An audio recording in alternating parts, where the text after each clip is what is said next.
You'll never see us. Because we don't exist.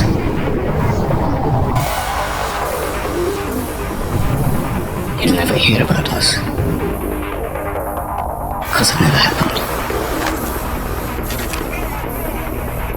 You'll never know the things we know.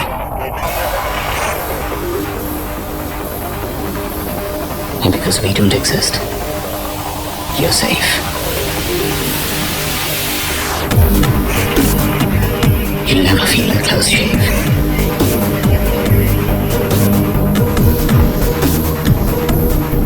We don't exist for a claim to fame. Of course we have a name. Only you don't know about it.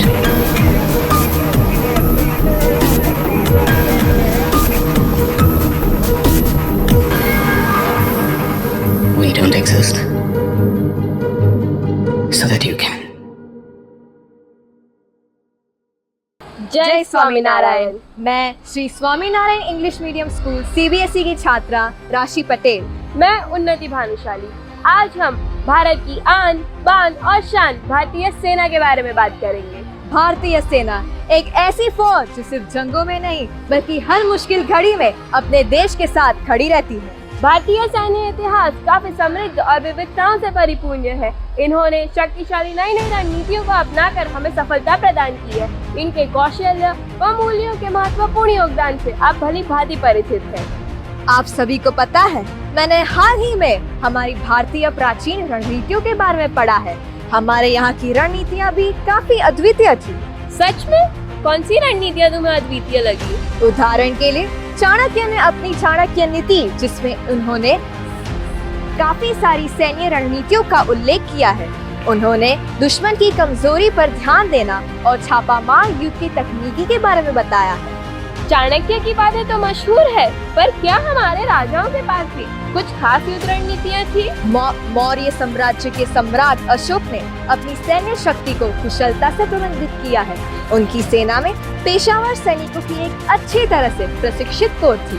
गुप्त और राजपूत साम्राज्य के समय भारतीय सेना ने घेराबंदी तथा घेराबंदी की तकनीकियों में कई प्रगति की। गुप्त काल में बड़े पैमाने पर विकास हुआ और भारतीय सेना ने सफलतापूर्वक कई बाहरी आक्रमणकारियों को रोका।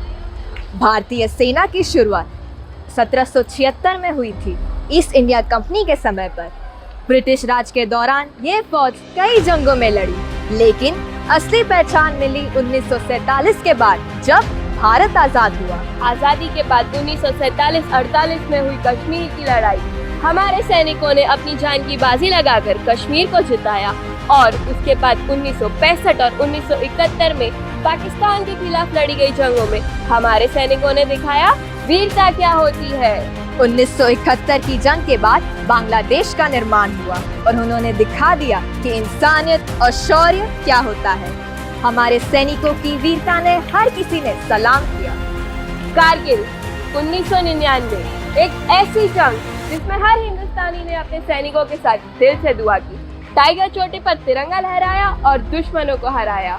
आज भी हमारे सैनिक सियाचिन ग्लेशियर से लेकर राजस्थान के रेगिस्तान तक हर मुश्किल जगह पर तैनात है। उनका बस एक ही मकसद है, देश की रक्षा। हमारे सैनिक सिर्फ जंगों में नहीं परंतु हर आपातकालीन स्थिति में हमारे साथ खड़े होते हैं। चाहे 2004 की सुनामी हो या 2013 की उत्तराखंड बाढ़, उन्होंने हर जगह आके आकर मदद की है। आने वाला समय और भी ज्यादा चुनौतीपूर्ण होगा। उन्होंने आधुनिक हथियारों को अपनाया है।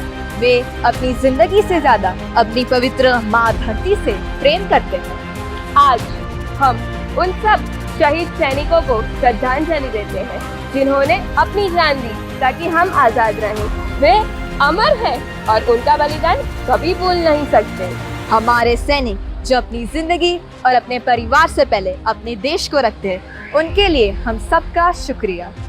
खींच दो अपने खून से जमीन पर लकीर, इस तरफ आने पाए ना रावण कोई, तोड़ दो हाथ अगर हाथ उठने लगे, छू ना पाए सीता का दामन कोई। राम भी तुम ही लक्ष्मण साथियों, अब तुम्हारे हवाले वतन साथियों। जय हिंद, जय भारत।